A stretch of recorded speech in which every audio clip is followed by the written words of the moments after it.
How about some bold predictions? Good morning, it's Uncle Lou here. Yeah, that's right, it's me, Uncle Lou, live on LouTube for you. Thanks for watching, I really appreciate it. Make sure you're subscribed, hit the thumbs up, all that kind of stuff. I don't think I've ever done a video like this before leading into the season. We talk about it a lot on the live shows, like people will call in with their bold predictions or whatever, but I don't think I've ever really made a video about bold predictions. Now, keep in mind, the whole point of a bold prediction is that it's not likely to happen, right? If it was likely to happen, it wouldn't be bold. So I don't necessarily know that I expect all of these things to happen that I'm about to talk about in this video here, but I think they at least have a pretty good possibility of happening. Let's get into it.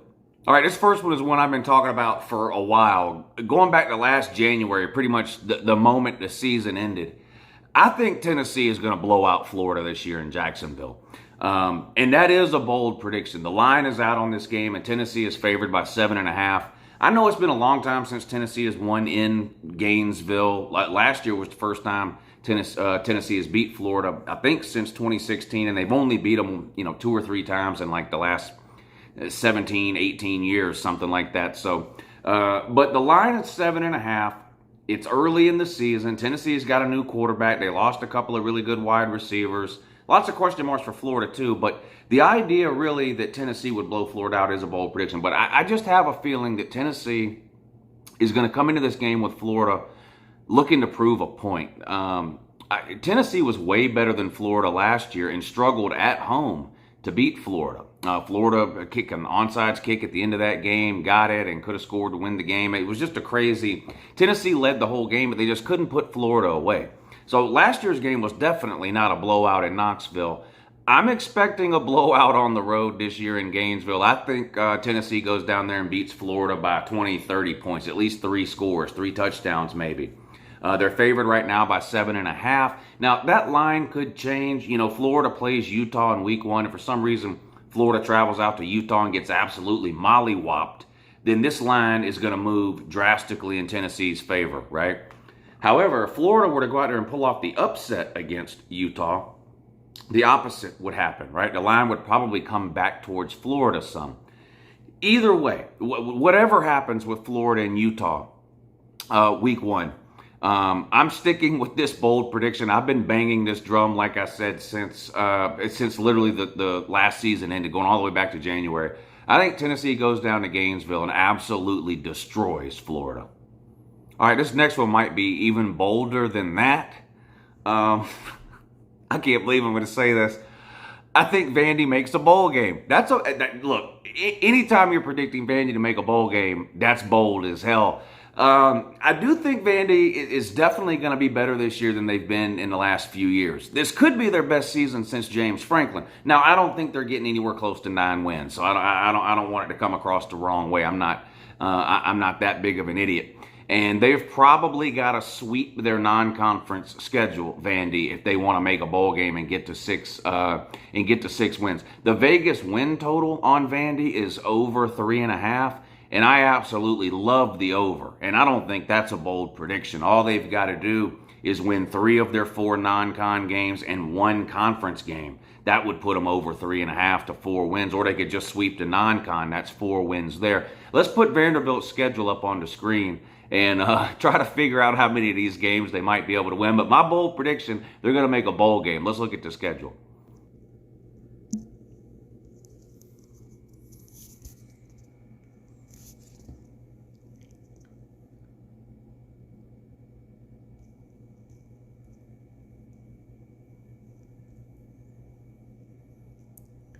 Oh boy. Okay, yeah, this is definitely going to be a bold prediction here.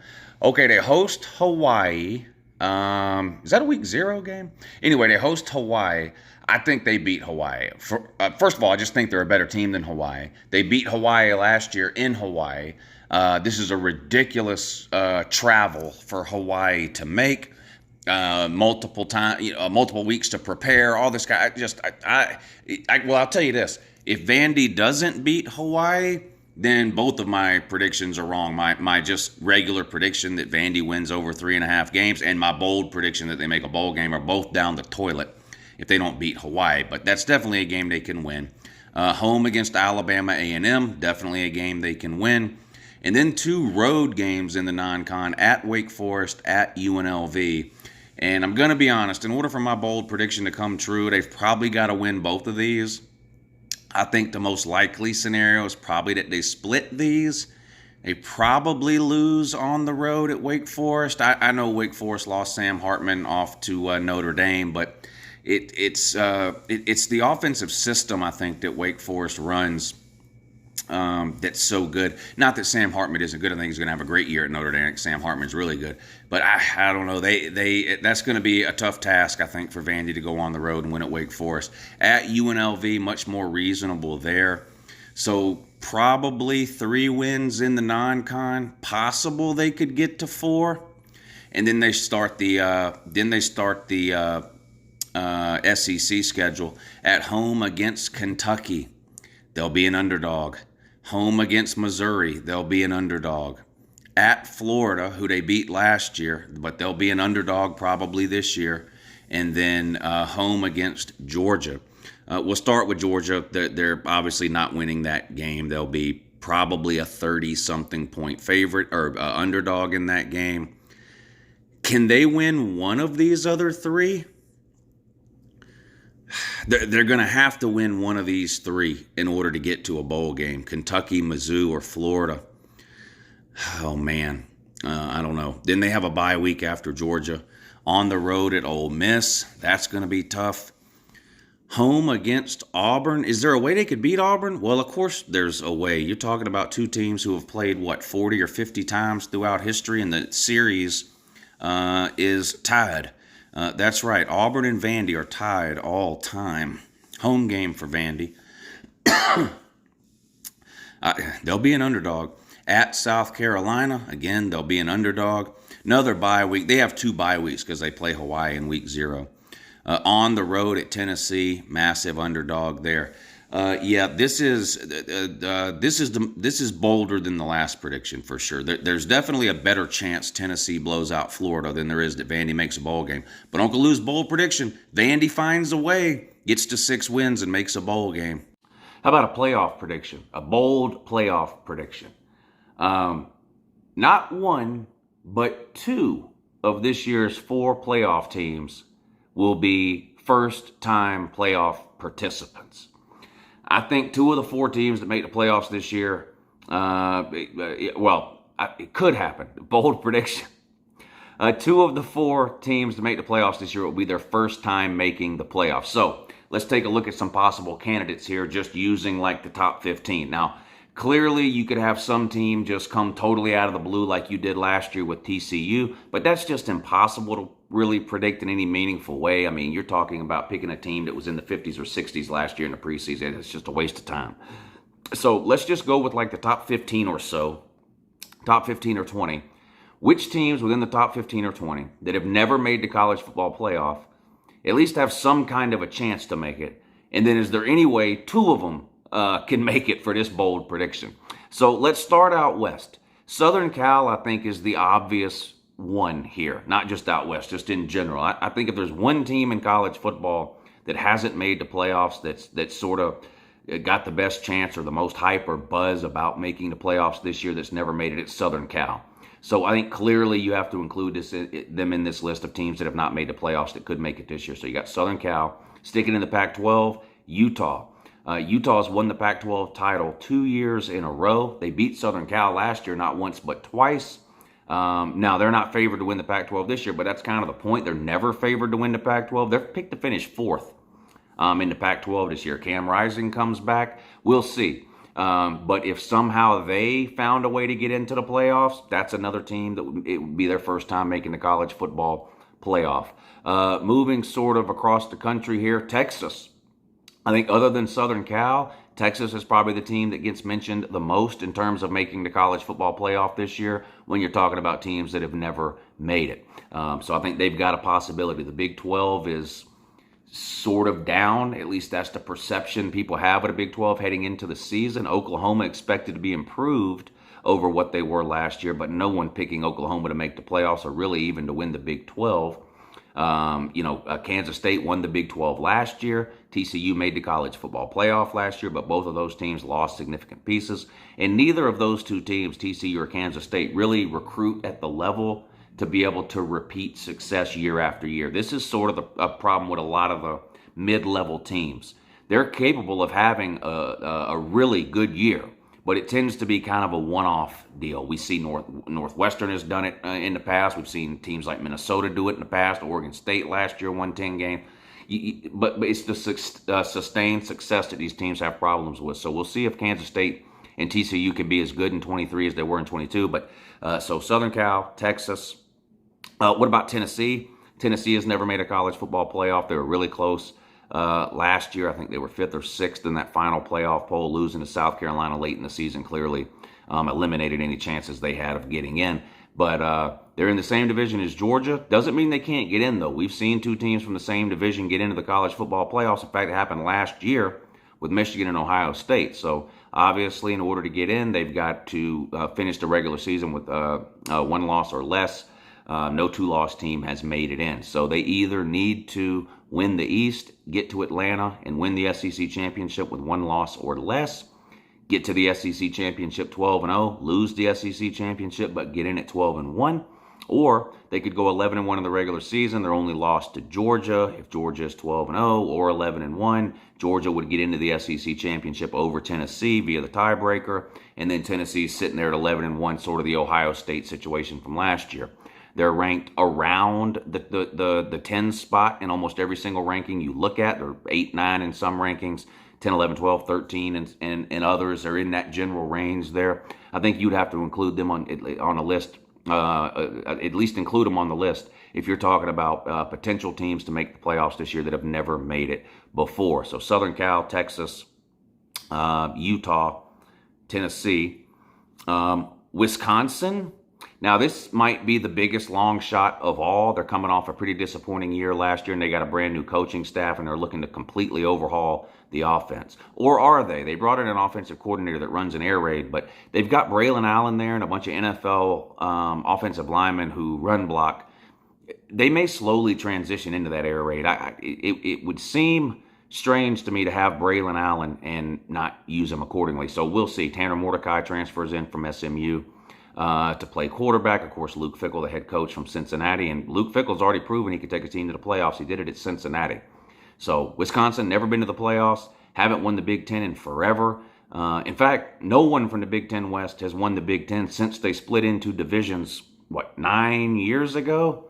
So it would be a miracle in more ways than one for Wisconsin to get in. But if we're talking about teams that have never gotten into the college football playoff that maybe at least have a shot, maybe you include Wisconsin. They are favored to win the Big Ten West. Sticking in the Big Ten, Penn State, another obvious choice here. So maybe the 3 obvious ones would be Southern Cal, Texas, and Penn State, right? They're in the top 10 of almost every single poll you look at. I guess Texas might be outside the top 10 in a few polls or rankings, 10 to 15-ish range maybe. But anyway, those are the 3 teams people tend to focus on. So Penn State, of course, in the Big Ten East, so a very difficult path. You've got Ohio State and Michigan in the same division there. And even if you do somehow manage to navigate that schedule and get to the Big Ten title game, you have to have done it with 1 loss or less.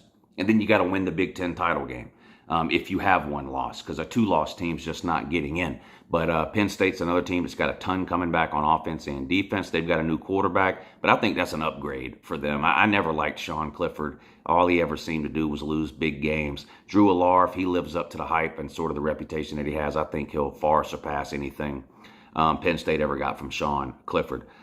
So let's stick with those. So the bold prediction, again, is that 2 teams make the playoffs that have never made the playoffs before. So two of the following teams would have to make the playoffs this year: Southern Cal, Utah, Texas, Tennessee, Wisconsin, Penn State.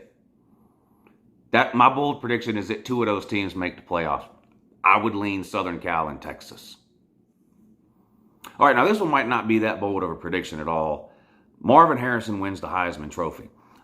We've actually seen a wide receiver win the Heisman Trophy fairly recently. Was it 2020 that Devontae Smith won the Heisman at Alabama with Mac Jones at quarterback? I think it was, or was it 2019 with, anyway, we've seen a wide receiver win the Heisman relatively recently. It is typically a quarterback award, but I really don't think there's any argument that Marvin Harrison is either the best or second best player in all of college football. And I think the only player that really even should be in the conversation with him would be Brock Bowers, the tight end from Georgia. And the reason I'm not going with Brock Bowers in this bold prediction is because I just think it's way more likely a wide receiver wins the Heisman than a tight end. It obviously would be a bold prediction to pick either one of those two to win the Heisman. Harrison is 12th in the Heisman odds, I believe. I'll put the list up on the screen. Harrison is 12th in the Heisman odds, but really picking in any year, picking anybody other than a quarterback to win the Heisman, I think is a bold prediction. Now, this might not be all that bold. We have seen a wide receiver win it a couple of years ago, like I said, and Marvin Harrison is just so good. But that's my bold prediction for the Heisman. Marvin Harrison wins it. All right, prepare to have your mind blown on this last one. I had to do some research on this one.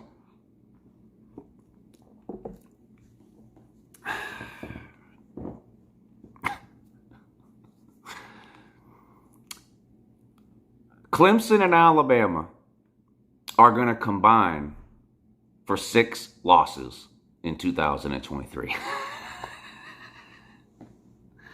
Okay. Let's talk about it for a second.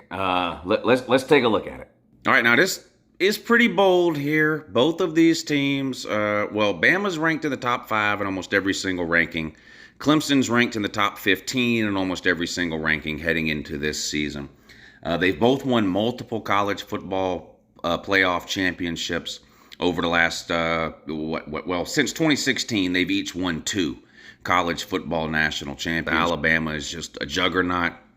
But my bold prediction that they combine for 6 losses. So obviously, it wouldn't matter to me how this hit, whether one team lost 5 and one team lost 1, or each team loses 3. I actually think that's the most likely case here, is that each team ends up losing 3 games. Now, for the purposes of this bold prediction, I'll include the postseason here. So let's say each team were to go 10-2 in the regular season, and then each team were to lose their bowl game. That would be 3 losses each for 6 losses. Now, just to be transparent, I have predicted both Alabama and Clemson to each lose 3 games this year in the regular season. So to me, this isn't that bold of a prediction, I guess, but I know to everybody else watching, this is going to sound crazy, but I do think Clemson and Alabama combined for 6 losses this year. So how far do we have to go back to find a time when that happened? Not as far as you might think. But, okay, so in 2022, last year, these 2 teams combined for 5 losses. Clemson had 3 losses, Bama had 2. Postseason included. Clemson lost their bowl game, right, to Tennessee. So in 2022, they combined for 5 losses. In 2021, they combined for 5 losses.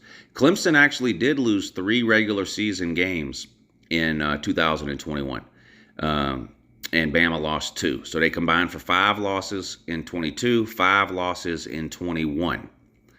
2014, they combined for 5 losses. 2011, Clemson lost 4 games. Bama lost 1. You got to go all the way back to 2010 to find a year where Alabama and Clemson combined lost 6 games or more, and they actually lost 10 games combined in 2010. Clemson lost 7, Bama lost 3.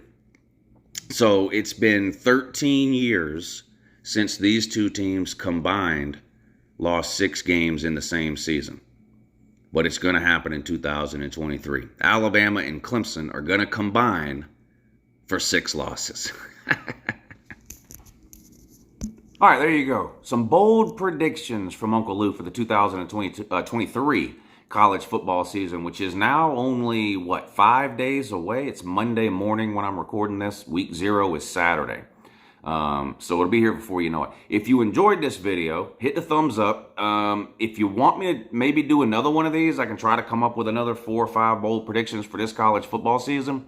Let me know in the comments, or let me know by hitting that thumbs up and sharing the video out that you like this video, and I'll see about doing another one before week 1. But there you go, some bold predictions from Uncle Lou. Have a good morning.